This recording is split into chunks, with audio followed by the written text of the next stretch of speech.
जय Shri Ram. Welcome to विचार। आज मैं जिस टॉपिक पे बात करने वाली हूँ वो है ब्रेस्ट कैंसर। ब्रेस्ट कैंसर, जितने भी कैंसर बॉडी में होते हैं या नॉर्मली लोगों को होते हैं, उसमें मोस्ट कॉमन कैंसर अगर कोई है तो वो है ब्रेस्ट कैंसर।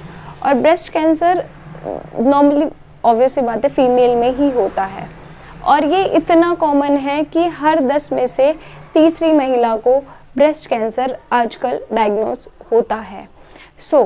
डेटा 2022 के डेटा के अकॉर्डिंग 98,337 केसेस ब्रेस्ट कैंसर के एक साल में आए थे। और नॉर्मली ये जो ब्रेस्ट कैंसर है ये ज़्यादातर शहरों की में जो रहने वाली महिलाएं हैं उनको होता है, और ये बहुत कॉमन है। हालांकि इससे बचा भी जा सकता है। इसके बहुत सारे, आप अगर इसको जल्दी ही चेक करा लेंगे, जल्दी ही आप इसको कैच कर लेंगे स्टेज 1 और स्टेज 2 में, तो इसका इजीली आप इससे डेथ होने के चांसेस फिर कम हो जाते हैं। बट क्योंकि है तो कैंसर ही, आज मैं आपको ये बताने वाली हूँ कि ब्रेस्ट कैंसर के नॉर्मली रीजंस क्या होते हैं, क्यों ये शहरों में इतना बढ़ रहा है। तो सबसे पहला रीज़न तो हमारा लाइफस्टाइल ही होता है कि लाइफस्टाइल हमारा ऐसा हो चुका है कि ना तो हम एक्सरसाइज करते हैं, ना वर्कआउट करते हैं, ना कुछ करते हैं। हमारा जंक फूड्स ज़्यादा कंज्यूम, इन सब चीज़ों के कारण एक होता है कि बॉडी में वजह से ब्रेस्ट कैंसर ज़्यादातर होता है। लेकिन जो मोस्ट इम्पॉर्टेंट रीजंस हैं जो शहरों में ही क्योंकि ज़्यादातर होते हैं, सबसे पहला है कि जो आजकल की फीमेल हैं वो ब्रेस्ट फीडिंग अवॉइड करते हैं, विच इज़ रॉन्ग। अगर आप ब्रेस्ट फीड नहीं कराएंगे तो आपको कैंसर होने के चांसेस बढ़ जाते हैं, ब्रेस्ट कैंसर होने के चांसेस बढ़ जाते हैं। ब्रेस्ट कैंसर रहा है, आपका हिस्ट्री रही है, तब भी आपको ब्रेस्ट कैंसर होने के चांसेस होते हैं। एक होता है कि जब फीमेल में मोनोपोज आ जाता है तो आफ्टर पीरियड्स आजकल एक बहुत कॉमन थेरेपी है, वो है हार्मोन ट्रांसप्लांट थेरेपी। उस थेरेपी के कारण फीमेल बॉडी में ब्रेस्ट कैंसर के चांसेस बहुत ज़्यादा बढ़ जाते हैं। कम उम्र में पीरियड्स का स्टार्ट हो जाना, अगर आपके बहुत ही कम एज में पीरियड्स स्टार्ट हो जाते हैं, जैसे 10 साल या 12 साल की उम्र में, तब भी आपको ब्रेस्ट कैंसर होने के चांसेस है। अगर आप अबॉर्शन पिल्स ज़्यादा कंज्यूम करते हैं तब भी आपको बहुत चांसेस है। इनकम्प्लीट प्रेगनेंसी अगर आपको है तब भी आपको ब्रेस्ट कैंसर होने के चांसेस हैं। तो ये कुछ कॉमन चीज़ें थी जिसके कारण आपको ब्रेस्ट कैंसर होने के जो चांसेस हैं वो बढ़ जाते हैं। बट इसमें सबसे ज़्यादा ध्यान देने वाली चीज़ है ब्रेस्ट फीडिंग। अगर आप ब्रेस्ट फीडिंग नहीं कराएंगे तो आपको 101%, अगर आप उसको अवॉइड करेंगे तो 101% आपको ब्रेस्ट कैंसर होने के चांसेस बढ़ जाते हैं। अभी चीज़ आती है कि हम रोक कैसे। सबसे पहली चीज़ तो यही आती है कि हम इसकी जांच कैसे कर सकते हैं, हम कैसे पता लगाएं, हमें कब किस स्टेज पे कौन कौन से सिम्टम्स ऐसे आते हैं जिसकी वजह से हमको ये पता लग सकता है कि हम फर्स्ट स्टेज पे इसको कैच कर सकते हैं कि हमारी बॉडी में कोई ऐसी बीमारी बढ़ रही है कि आपका जो ब्रेस्ट कलर है उसमें चेंजेस आ जाते हैं, आपके ब्रेस्ट कलर चेंज हो जाता है। अगर आपका ब्रेस्ट कलर चेंज होने लगता है तो आपको चिंता की बात है और आपको एक बार टेस्ट करा लेना चाहिए एट दिस स्टेज की गांठें बनने लगती हैं। अगर आपको ऐसा कुछ भी फील होता है तो आपको पहले ही इमीडिएटली डॉक्टर को दिखाना चाहिए और चेक कराना चाहिए। अगर आपके निप्पल से खून का डिस्चार्ज हो रहा है तब भी आपको चेक करा लेना चाहिए। अगर आपके निप्पल में या आपके ब्रेस्ट में पेन हो रहा है तब भी आपको चेक करा लेना। ये कुछ कॉमन सिम्टम्स हैं जो अगर आपको अपनी बॉडी में फील होते हैं तो आपको तुरंत के तुरंत डॉक्टर के पास जाके उसको चेक कराना चाहिए। अभी आता है कि हम इनसे बच कैसे सकते हैं, कैसे हम शहर में रहने के बाद भी इससे बच सकते हैं। तो सबसे पहली चीज़, जो मोस्ट इम्पॉर्टेंट चीज़ होती है डाइट। हम जैसी डाइट कंज्यूम करेंगे वैसे ही हमारी बॉडी रिएक्ट करेगी। हमें अपनी सबसे पहली चीज़ अपनी डाइट पे ध्यान देना चाहिए। हमें एक प्रॉपर एंड एक बैलेंस डाइट कंज्यूम करनी चाहिए। दूसरी चीज़ है एक्सरसाइज। हमें एक्सरसाइज रेगुलर बेसिस पे करनी चाहिए।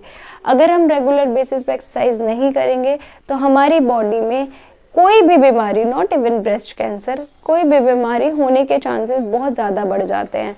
हमारा वेट नॉर्मल होना चाहिए। अगर हमारा वेट नॉर्मल है तब भी हम इस बीमारी से बच सकते हैं। हमें स्मोकिंग, ड्रिंकिंग, ऐसी कोई भी चीज़ अवॉइड करनी चाहिए। अगर अभी बेबी को जन्म दिया है, बेबी को बर्थ दिया है तो आपको ब्रेस्ट फीडिंग अवॉइड नहीं करनी चाहिए। एक पर्टिकुलर टाइमिंग तक तो ब्रेस्ट फीड कराना ही चाहिए। ये कुछ ऐसी चीज़ें हैं जिससे हम इस बीमारी से बच सकते हैं, क्योंकि ये बहुत कॉमन है, हर दूसरी फीमेल में हो रही है। तो एक डर की भावना भी हमारे अंदर आ जाती है। तो हमें पॉजिटिव भी रहना चाहिए, लेकिन साथ के साथ हमें अपनी बॉडी का उतना ही ध्यान रखना चाहिए। अभी आ जाता है कि हम इससे बच तो सकते हैं, लेकिन अगर बाय चांस हमें हो जाता है या हमारी बॉडी में ये बीमारी हो जाती है, तो वैसे तो इसके कीमोथेरेपी, सर्जरी, बहुत सारी चीज़ें हैं जिससे आप अपना ट्रीटमेंट प्रॉपर करा सकते हैं। बट स्टिल वही है कि अपनी हेल्थ का तो आपको फिर भी ध्यान रखना पड़ेगा। आपको जल्दी ही स्टेज में, फर्स्ट या सेकंड स्टेज में ही अपनी ट्रीटमेंट स्टार्ट कराना पड़ेगा। आपको अपनी बॉडी पे एक चीज़ मैं इस वीडियो में ज़रूर बोलना चाहूँगी कि हमें अपनी बॉडी पे, कहते हैं ना कि एक नज़र रखनी चाहिए कि क्या हो रहा है हमारी बॉडी के अंदर, क्या चेंजेस आ रहे हैं। अगर हमें कहीं बहुत ही इनअप्रोप्रिएट पेन फील हो रहा है तो हमें उस पेन को देखना चाहिए, कितने दिन हो रहा है, किस किस पोजीशंस में हो रहा है, क्यों हो रहा है, चाहे वो बॉडी के किसी भी पार्ट में है। क्योंकि बॉडी में किसी भी चीज़ का बढ़ना और बॉडी से किसी चीज़ का घटना, दोनों ही हमारी बॉडी के लिए, हमारे जीवन के लिए नुकसानदायक है। तो हमें अपनी बॉडी को एक प्रॉपर सर्विलेंस में रखना चाहिए। हमें अपनी बॉडी की देख रेख करनी चाहिए। हमारा वेट ज़्यादा एकदम से तो नहीं गिर रहा, एकदम से तो नहीं बढ़ रहा, हम क्या खा रहे हैं, हम कैसे रिएक्ट कर रहे हैं। ऐसा नहीं कि सिर्फ फिजिकली, हमें अपनी मेंटली भी देखना चाहिए कि हम किस चीज़ पे कैसे, क्या हमारे माइंड में चेंजेस, क्या हमारे नेचर में, हमारी बॉडी में, हमारे फिजिकली, इमोशनली क्या ये कुछ चेंजेस आ रहे हैं। अगर आ रहे हैं तो हमें उसको कैच करना चाहिए कि क्यों आ रहे हैं। क्योंकि अगर वही चीज़ है कि अगर बॉडी में किसी भी चीज़ का बढ़ना और घटना दोनों ही बहुत खतरनाक होते हैं और दोनों ही हमारी बॉडी सहन नहीं कर पाती है, तो हमें अपना ध्यान रखना चाहिए। हमें एक्सरसाइज, डाइट, ये दो चीज़ें तो ऐसी हैं जो मोस्ट इम्पॉर्टेंट हमें करनी ही करनी चाहिए, हमारे डेली रूटीन में होनी चाहिए। प्रॉपर डाइट होनी चाहिए, प्रॉपर एक्सरसाइज होनी चाहिए। क्योंकि मैंने बहुत सारे केसेस ब्रेस्ट कैंसर के अपने आसपास सुन लिए थे, और बहुत सारे सेलिब्रिटीज़ हों या नॉर्मली भी सेलिब्रिटीज़ भी, नॉर्मल लोगों में भी, ये मैंने बहुत सारे केसेस सुन लिए। तो मुझे लगा कि मुझे इस पे एक वीडियो बनानी चाहिए और इसके लिए आपको अवेयर करना चाहिए। सो गाइज़, अपना ध्यान रखिए, एंड स्पेशली फीमेल, प्लीज़ ये वीडियो आपके लिए ही है, तो देखिए। और अगर मेल देख रहे हैं तो अपने पार्टनर का, अपनी बहन का, या अपने आसपास जो भी फीमेल है उनका ध्यान रखिए। And thank you so much. I hope ये वीडियो आपको अच्छी लगी हो। अगर अच्छी लगी है तो लाइक कीजिए, शेयर कीजिए, कमेंट कीजिए, and her her Mahadev. Thank you so much.